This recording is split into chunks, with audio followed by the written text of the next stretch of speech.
இருக்க இருக்க நம்ம எல்லாருமே கொஞ்சம் பெரிய வீடா கட்டணும் அப்படின்னு நினைக்கிறோம். அதுக்கு முக்கிய காரணம் நம்மளுக்கு ஸ்டோரேஜ் பத்தல அப்படிங்கிறது தான்.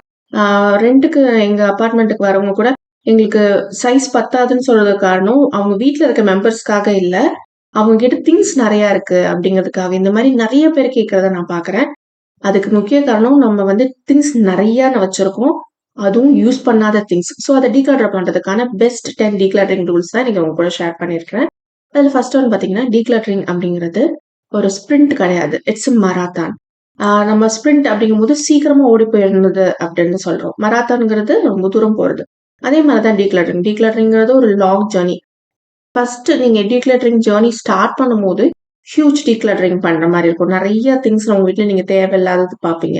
பட் போக போக கொஞ்சம் கொஞ்சம் தான் பார்க்க ஆரம்பிப்பீங்க. ஸோ அது வந்து ஆனா இருந்துட்டு தான் இருக்கும். ஆனா அட் அ டைம்ல நீங்க பண்ணும்போது இதுல என்ன ப்ராப்ளம் ஆகும்னா, நீங்க ஒருவேளை உங்களுக்கு தேவையான பொருள நீங்க போட்டுட்டீங்க, டீக்ளட்டர் பண்ணிட்டீங்கன்னா, திரும்ப அத வாங்குற மாரி இருந்ததுன்னா, உங்களுக்கு வந்துட்டு டீக்ளட்டரிங்ல உங்களுக்கு வந்து ஒரு வெறுப்பு வர மாரி ஆரம்பிச்சுரும். இல்லன்னா ரொம்ப ஓவர்வெல்ம்டா ஃபீல் பண்ணுவீங்க. பெரிய டாஸ்க்கு என்னால முடியலன்னு எமோஷனலா ட்ரெயின் ஆகுற மாரி ஃபீல் பண்ணுவீங்க. இந்த மாரி ஆகும்போதும் டீக்ளட்டரிங் பண்றது வந்து உங்களுக்கு பிடிக்காம போக ஆரம்பிச்சுரும். ஸோ அதுக்கு நீங்க வந்து கொஞ்சம் கொஞ்சமா பண்றது தான் ரொம்ப பெஸ்ட். 2வது என்ன அப்படின்னு பார்த்தீங்கன்னா, உங்க ஃபேமிலி மெம்பர்ஸ கண்டிப்பா இன்வால்வ் பண்ணணும் டீக்ளட்டரிங்ல. டீக்ளட்டரிங்ன்னு இல்ல. வீட்டு வேலைகள்ல எல்லா ஃபேமிலி மெம்பர்ஸும் இன்வால்வ் பண்ணணும். அதுக்கு முக்கிய காரணம் என்னன்னு என்ட்ட சொல்லுவேன் சொல்லுவேன் அப்படின்னு கேட்டீங்கன்னா, setting example for little human beings அப்படின்னு சொல்லுவேன்.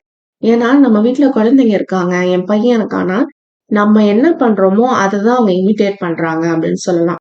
நீங்க வந்துட்டு ஒரு அ இப்போ லூசுன்னு நான் சொல்றேன்னா, அவனும் அத ரிப்பீட் பண்ணுவான். நான் வந்து இப்ப எல்லாருக்கும் டக்குன்னு தேங்க் யூ சொல்றேன். ஒருத்தவங்கள ஏதாவது ஹெல்ப் பண்ணா தேங்க் யூ சொல்றேன்னா, அவனும் சொல்லுவான். ஸோ வந்துட்டு நம்மள அப்படியே அவங்க இமிட்டேட் பண்ணுவாங்க. நீங்க டீக்ளட்டரிங் பண்ணுங்க, அவங்க அத பண்ணுவாங்க. டீக்ளட்டரிங்கிற விஷயத்த சின்ன வயசுல எனக்கு சொல்லிக் குடுக்கல ஆள் இல்லன்னு நான் நான் இப்ப நெனைக்கிறேன். பட் என்னால இப்ப என் பையனுக்கு சொல்லிக் குடுக்குறதன் மூலமா, அவன் அவனோட லைஃப வந்துட்டு தேவையில்லாத விஷயங்கள் வாங்கி அவன் பணத்த செலவு பண்ணாம, கரெக்ட்டா நம்மளுக்கு என்ன தேவை? நீட் எது? வாண்ட் எதுன்னு தெரிஞ்சுக்கிறதுக்கு அவனுக்கு ரொம்ப ஹெல்ப்ஃபுல்லா இருக்கும். ஸோ உங்க ஃபேமிலி மெம்பர்ஸ இன்வால்வ் பண்ணுங்க. அடுத்தது கில்ட் வருது அப்படின்னு நெறைய பேர் சொல்றத கேள்விப்பட்டிருக்கேன். இன்க்ளூடிங் மீ எனக்கும் இருந்திருக்கு. But let me tell you something. Guilt is good. ஏன் அப்படின்னா, நீங்க திரும்பவும் அந்த மிஸ்டேக்க நீங்க பண்ணவே மாட்டீங்க. யோசிச்சு பாருங்க. இப்போ நான் வந்து நெறைய ட்ரெஸ்ஸஸ் வாங்குனேன். நான் வேலைக்கு சேர்ந்தோனே. காலேஜ் படிக்கும்போது நான் நெனச்ச மாரி ட்ரெஸ் போட்டுக்க முடியல அப்படிங்கிறதுக்காக நெறைய ட்ரெஸ்ஸஸ் வாங்கி, அது எல்லாமே வந்துட்டு இப்போ வேஸ்ட்டா தான் போச்சுன்னு சொல்லலாம். கல்யாணத்துக்கு முன்னாடி அவ்ளோ ட்ரெஸ்ஸஸ் வாங்குனேன். கல்யாணம் ஆயி கொஞ்ச நாள்லயே பிரெக்னன்ட் ஆனோனே, என்னால எந்த ட்ரெஸ்ஸுமே அதுக்கப்புறம் போடவே முடியல. அவ்ளோ காசு வந்துட்டு வேஸ்ட் தான். ஸோ இதுலருந்து நான் அந்த ட்ரெஸ் எல்லாத்தையும் நான் போடும்போது, ஒவ்வொரு ட்ரெஸ்ஸும் 2000 அந்த மாரி நெனச்சு நான் ஃபீல் பண்ணி நான் கில்ட் ஆனேன் தான்.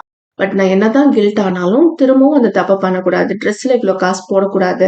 அப்படிங்கிறத நான் கத்துக்கிட்டேன். அதே மாரி பொங்கலுக்கு வந்து இந்த வாட்டி நாங்க வந்து ட்ரெஸ் வாங்க வேணாம். ஏன்னா இருக்கிற ட்ரெஸ்ஸே நெறையா இருக்கு அப்படின்னு ஃபீல் பண்றோம். நீங்க பொங்கலுக்கு ட்ரெஸ் வாங்குறீங்களா? இல்லையான்னு கமெண்ட் பண்ணுங்க பார்ப்போம்.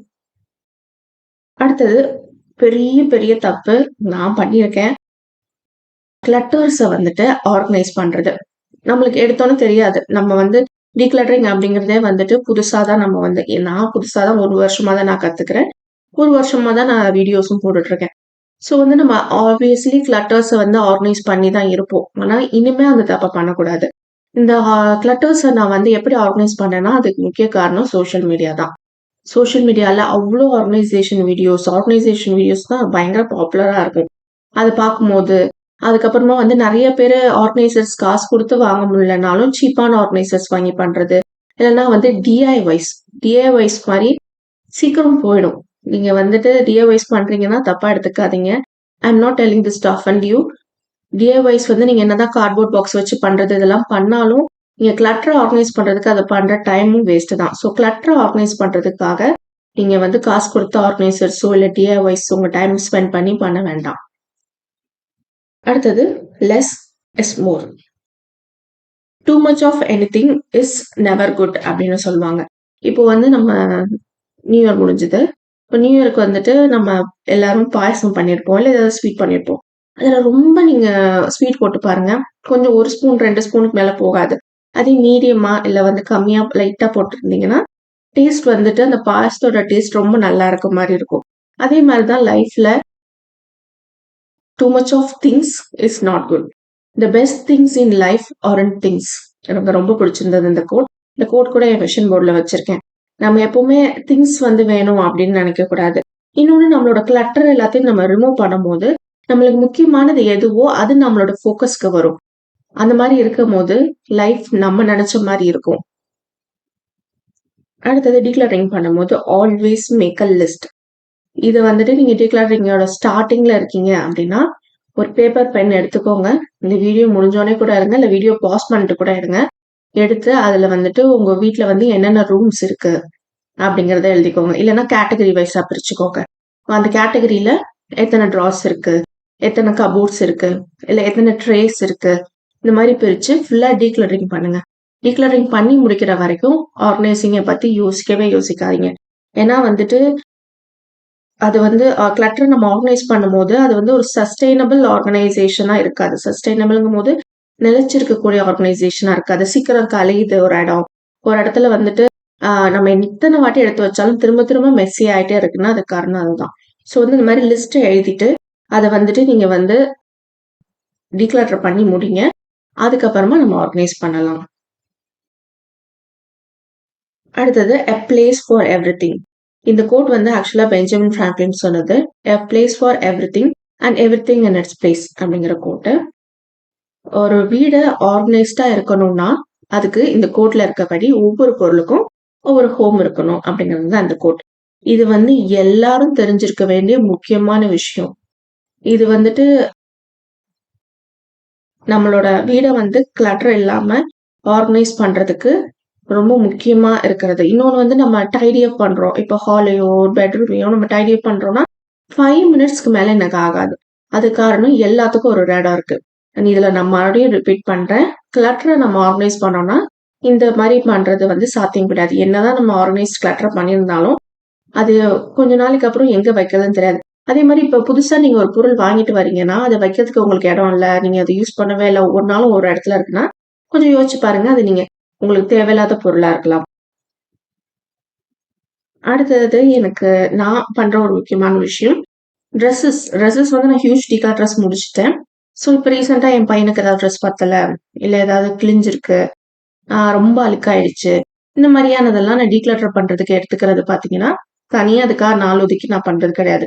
ஜஸ்ட் லாண்ட்ரிக்கு துணி எடுத்து நான் வந்து வாஷிங் மிஷின்ல போடும் போதோ இல்ல அப்ப பாக்கலன்னா துவைச்சு முடிச்சதுக்கு அப்புறம் பார்க்கும்போது மடிக்கும் போது பார்க்கும்போது இந்த டைமை யூஸ் பண்ணிட்டு நான் ட்ரெஸ்ஸஸை வந்து டீக்ளட்டர் பண்ணிக்கிறேன். ஏன்னா அப்பப்போ நம்ம எடுத்து வச்சிட்டோம்னா தேவையில்லாம அந்த ட்ரெஸ்ஸை நம்ம ஒவ்வொரு வாட்டியும் பார்க்கும்போது இது வேணாம்னு யோசிச்சுட்டு நம்ம கபோர்ட்ல அது இருந்துட்டே இருக்கும். நம்ம கபோர்ட்ல மட்டும் இல்ல, நம்ம மைண்ட்லயும் அது இடத்த வந்து ஆக்குபை பண்ணிட்டே இருக்கும். ஸோ எனக்கு ரொம்ப பிடிச்சது வந்துட்டு டீக்ளட்டர் வைல் டூயிங் லாண்ட்ரி. அடுத்த ரூல் என்னன்னு பாத்தீங்கன்னா, would I buy this again? ஒரு பொருளை வந்து டீக்ளட்டர் பண்ணும்போதுக்கு நீங்க ரொம்ப இது பண்றீங்க, ரொம்ப காஸ்ட்லியான பொருள் அப்படின்னு வச்சுப்போம். அந்த பொருளை பார்க்கும்போது இந்த பொருள் நான் மறுபடியும் வாங்க வேணாம்னு யோசிச்சு பாருங்க. அப்படி நீங்க வாங்குவீங்க அப்படின்னா அதை வந்துட்டு நீங்க தாராளமா வச்சுக்கோங்க. டிக்ளேர் பண்ணணும் கிடையாது. ஆனா அந்த பொருளுக்கான ஃபுல் காஸ்ட் கொடுத்து நான் வாங்க மாட்டேன், திரும்ப ஆஃபர்ல வேணா கிடைச்சா வாங்குவேன், எப்படிலாம் யோசிக்கிறீங்க அப்படின்னா அந்த பொருள் உங்களுக்கு தேவையில்லைன்னு தான் அர்த்தம். இதுல இருந்து இது எல்லாமே நம்மளோட பாஸ்ட் எக்ஸ்பீரியன்சஸ். இதுல இருந்து நம்ம வந்து நிறைய வந்து கத்துக்க முடியும். ஆனா இந்த கத்துக்கிட்டு அந்த வந்து திரும்ப அந்த தப்பை வந்து நம்ம பண்ணாம இருக்கிறோம். அதுதான் இதுல ரொம்ப முக்கியமான விஷயம் டீக்ளட்டரிங்கை பொறுத்த வரைக்கும். நம்ம வந்து எல்லாம் டீக்ளட்டர் எல்லாம் பண்ணி முடிச்சுட்டு நம்ம பழைய மாதிரியே திங்ஸ் திரும்ப வாங்கிட்டு இருந்தோம். நம்மளுக்கு நீட் எது வாண்ட் எதுன்னு தெரியாம டீக்ளட்டர் பண்ணிட்டு டீக்ளட்டர் பண்ணதே வாங்குறோம்னா எப்பயாவது மேபி சில சமயம் மிஸ் ஆயிப்போ. எக்ஸாம்பிளுக்கு நான் ஒரு டிஷ்யூ ஹோல்டர் போட்டுட்டேன், ஆனா அதுக்கப்புறம் எனக்கு தேவைப்பட்டுச்சு. 1-2 பரவாயில்ல, பட் நிறைய நீங்க வாங்குறீங்கன்னா நம்ம டீக்ளட்டர் பண்ணதுமே வேஸ்ட் ஆயிடும். அண்ட் ரொம்ப முக்கியமான ஒண்ணு, எதுக்காக நீங்க டீக்ளட்டர் பண்றீங்க அப்படிங்கிற அந்த ஒய். இந்த ஒய்ங்கிற கொஸ்டினுக்கு ஆன்சர் கண்டிப்பா இருக்கணும். ஏன்னா அது மட்டும்தான் நீங்க டீக்ளட்டர் பண்றதுக்கான மோட்டிவேஷனை உங்களுக்கு கொடுக்கும். இப்போ வந்து நீங்க வீடை வந்து சிம்பிளிஃபைடா வச்சுக்கணும், இல்ல வந்து கிளீனிங் டைமை ரெடியூஸ் பண்ணணும், கார்டிசால் லெவல்ஸ் அதாவது ஸ்ட்ரெஸ் லெவல்ஸ் வந்து அதிகமாகும்னு சொல்லுவாங்க வீடு கிளட்டரா இருக்கும் போது. அந்த ஸ்ட்ரெஸ்ஸை குறைக்கிறதுக்காக நீங்க வந்து டீக்ளட்டர் பண்ணணும். இல்ல உங்களுக்கு முக்கியமான நிறைய விஷயங்கள் இருக்கு, அதுல நீங்க ஃபோக்கஸ் பண்ணணும். இது வந்து உங்க ஃபேமிலியோட டைம் ஸ்பெண்ட் பண்றதா இருக்கலாம், இல்ல வந்து நீங்க உலகம் பூரா சுத்தணும்னு ஆசைப்படுறதா இருக்கலாம். இல்ல உங்களோட ஹாபீஸ வந்து நீங்க பிசினஸ் ஆக்கணும்னு நினைக்கிறதா இருக்கலாம். இந்த மாரி என்ன விஷயமா வேணாலும் இருக்கலாம். அந்த ஒய் என்ன அப்படிங்கிறத நீங்க வந்து தெளிவா நீங்க வந்து ஒரு நோட்லயோ எதுலயோ எழுதி வைங்க. ஏன்னா அது வந்து உங்களுக்கு டிக்ளட்டரிங் மோட்டிவேஷன் அதிகமா குடுக்கும். வீடியோ புடிச்சிருந்தா லைக் பண்ணுங்க. நீங்க லைக் பண்ணீங்கன்னா நெறைய பேருக்கு போய் சேரும். மறந்துடாம சேனலுக்கு சப்ஸ்கிரைப் பண்ணுங்க. தேங்க் யூ ஃபார் வாட்சிங்.